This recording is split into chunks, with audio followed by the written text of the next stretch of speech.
तो ये स्टोरी शुरू होती है सालों पहले, जब टोनी स्टार्क को एसगार्डियन गॉड ऑफ थंडर का एक हेयर स्ट्रैंड मिलता है, जिसको वो रख लेता है इस उम्मीद में कि वो इसे एक दिन इस्तेमाल करेगा। जिसके बाद अब कहानी दोबारा शुरू होती है सिविल वॉर इवेंट के दौरान, जहाँ न्यू वॉरियर्स कुछ भगोड़े सुपर विलन्स को दोबारा पकड़ने की कोशिश कर रहे होते हैं, जिसमें वो लोग नाइट्रो नाम के एक सुपर विलन को भी पकड़ते हैं। और इन्हीं सब के बीच में नाइट्रो की एक्सप्लोसिव पावर्स की वजह से उस एरिया के मोस्टली लोग मारे जाते हैं, जिनमें बच्चे, बूढ़े और औरतें भी होती हैं। ये एक बहुत बड़ा हादसा होता है जो कि गवर्नमेंट ऑफिशियल्स की नजरों में आ जाता है, जिसके बाद मजबूरन गवर्नमेंट ऑफिशियल्स को एक सुपर ह्यूमन रजिस्ट्रेशन एक्ट बनाना पड़ता है, जो हमने कैप्टन अमेरिका सिविल वॉर में भी देखा था सोकोवियन एग्रीमेंट के नाम से। और फिल्म की ही तरह इस कॉमिक सीक्वेंस में भी सुपर हीरोज दो पार्ट्स में डिवाइड हो गए थे। ये एक ऐसा एक्ट था जिसमें सुपर ह्यूमन अपनी मर्जी से अपनी पावर्स को इस्तेमाल नहीं कर सकते थे। कोई इसके फेवर में था तो कोई इसे अपोज कर रहा था। ये सुपर ह्यूमन रजिस्ट्रेशन एक्ट एक लॉ बन गया था और टोनी स्टार्क की बात जानता था कि आगे चल के ये लॉ एक सीरियस इशू बनने वाला है, इसलिए उसे अपनी सुपर हीरो टीम मजबूत बनानी थी जो इस लॉ को इजीली इम्प्लीमेंट और प्रोटेक्ट कर सके।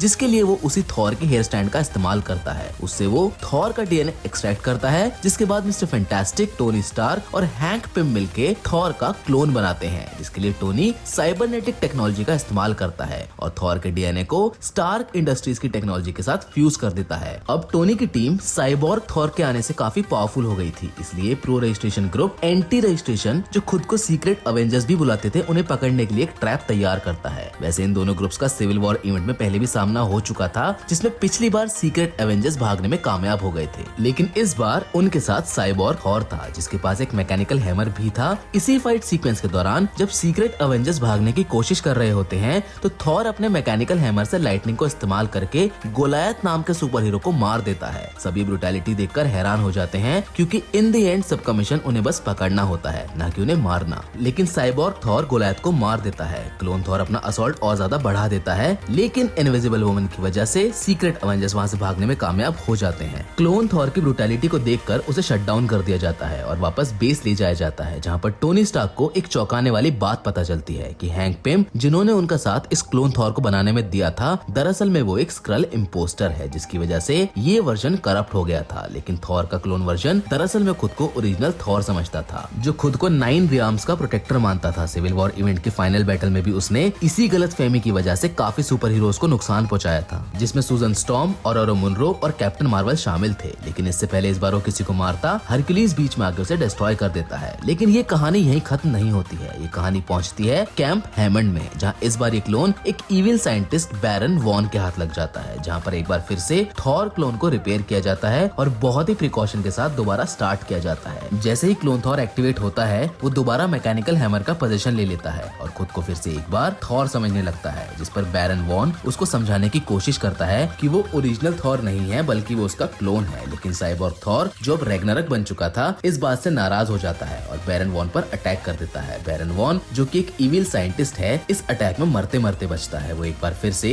रैग्नारॉक को कन्फ्रंट करने की कोशिश करता है कि वो ओरिजिनल थॉर नहीं है। वो उस क्लोन थॉर को समझाने की कोशिश करता है कि तुम भले ही कितने भी पावरफुल क्यों ना हो जाओ, पर तुम एक एंड्रॉइड क्लोन थॉर हो, क्योंकि ओरिजिनल थॉर तो एसगार्ड में रहता है और तुम्हें तो उसके हेयर स्टैंड से डीएनए एक्सट्रैक्ट करके बनाया गया है। वैसे अगर पावर लेवल्स की बात की जाए तो रैग्नारॉक के अंदर ऑलमोस्ट ओरिजिनल थॉर के बराबर ही पावर्स थी, इसलिए अब रैग्नारॉक थॉर खुद को सही प्रूव करने के लिए ओरिजिनल थॉर पर अटैक करने का प्लान बनाता है, जो यहीं कहीं मिडगार्ड में ओक्लाहोमा के आसपास होता है। रैग्नारॉक थॉर और उसके फेलो एसगार्डियंस पर हमला कर देता है, जिसके बाद उसका सामना फाइनली ओरिजिनल थॉर से होता है। ओरिजिनल थॉर उसको देखकर हैरान हो जाता है, पर थॉर गॉड ऑफ थंडर है, वो एक ही लाइटनिंग ब्लास्ट से रैग्नारॉक को पूरा डैमेज कर देता है, जिससे रैग्नारॉक एक बार फिर से शट डाउन हो जाता है। लेकिन इस बार उसकी बॉडी को बहुत केयरफुली प्लेस किया जाता है, ताकि फिर से वो किसी इविल साइंटिस्ट के हाथ न लगे। पर हमेशा की तरह इस बार उसकी बॉडी का पोजीशन डार्क अवेंजर्स के पास चला जाता है, जो बैरन वॉन से भी ज्यादा इविल थे। वो नॉर्मन ऑसबॉर्न के बिहाफ पर अवेंजर्स से हमेशा लड़ते रहते थे, पर ये ज्यादा दिन तक नहीं चला, क्योंकि डार्क अवेंजर्स को जल्द ही ल्यूक केज लीड करने लगा था। जिसके बाद कॉमिक्स में भी डार्क अवेंजर्स एक रिस्पॉन्सिबल टीम बन गई थी और इस बार रैग्नारॉक भी उतना ब्रूटल नहीं था जितना पहले हुआ करता था। जिसके बाद रैग्नारॉक खुद को थॉर से अलग दिखाने के लिए एक नई कॉस्ट्यूम भी डिजाइन करता है, लेकिन वो हमेशा से थॉर का क्लोन ही था, जिसे उसने इस बार एक्सेप्ट भी कर लिया था। तो ये थी कहानी एक ऐसे क्लोन की जिसकी शुरुआती जर्नी बहुत इविल थी, लेकिन बाद में उसने खुद को एक एंटी सुपर हीरो के रूप में एस्टैब्लिश कर लिया था। मैं उम्मीद करता हूँ आपको ये कहानी पसंद आई होगी। हमें आप कमेंट करके जरूर बताएं और साथ ही में ऐसी और इंटरेस्टिंग वीडियोस को देखने के लिए हमारे चैनल को सब्सक्राइब करना ना भूलें। भूले। मिलेंगे आपसे एक और नई इंटरेस्टिंग कहानी के साथ।